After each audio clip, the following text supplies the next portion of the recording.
here at PAX Oz 2017. We're at the Ubisoft booth, and Matt, Ubisoft have quite a few games, quite a few big games. One of the biggest booths on the floor, actually. We've both had a chance to play some of the stuff there. So, like, of the stuff that was on show, what did you have a chance to play? Okay, so there's about 4 major ones in particular. There's still a chance for people to play South Park: The Fractured Butthole, which did come out a few weeks ago, but it's great for them to still support it, even though post-release. But we're talking about the major ones. Just Dance 2018, as we all know, again, it's Just Dance. It's all within the name, but still manages to draw a massive crowd going up there, having a great time. I even jumped there on myself in cosplay as well. It was a lot of fun. But I think the main ones we want to look at is the Crew 2, which is going straight off the first game. Yeah. So I feel like the big sort of shift between the Crew 1 and the Crew 2, because like you've still got a full map of America, to my knowledge. You've still got like the dumb sort of the control style of like a Need for Speed sort of arcade style game. But now you've got not only cars, but also boats and planes. Yeah.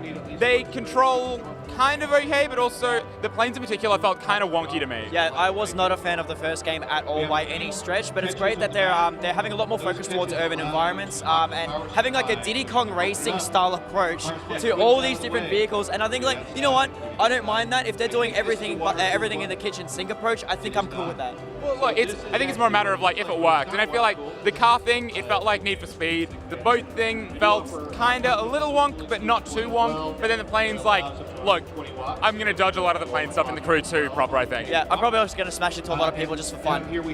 I love that you just donk into a building and it just fades to black. On show as well is Assassin's Creed Origins, which has just come out, I think, as of Friday of PAX, but also Far Cry 5. And so Far Cry 5, I've been like half in, half out of Far Cry. Where are you at in the series, sort of? Okay, well, it's just a case of like Vaas is one of my favorite villains of all time from Far Cry 3. But just the fact that this is a very topical game, a very controversial title, considering it's depicting this this awful dystopian depiction of recent modern day Americana, and it's very frightening, and it's actually extremely well done with a lot of hired guns, mercenaries. It's got like this interesting home front vibe, but it is an entire civil war that's happening in your own backyard. Well, yeah, and how that sort of like how that carries over to gameplay as well. Like, it still feels pretty good. The thing that Far Cry hasn't really done a whole lot of since 3 is change. So it still feels kind of consistent, because Far Cry 3 did feel really good back in 2012. Yeah. Don't think about that for too long.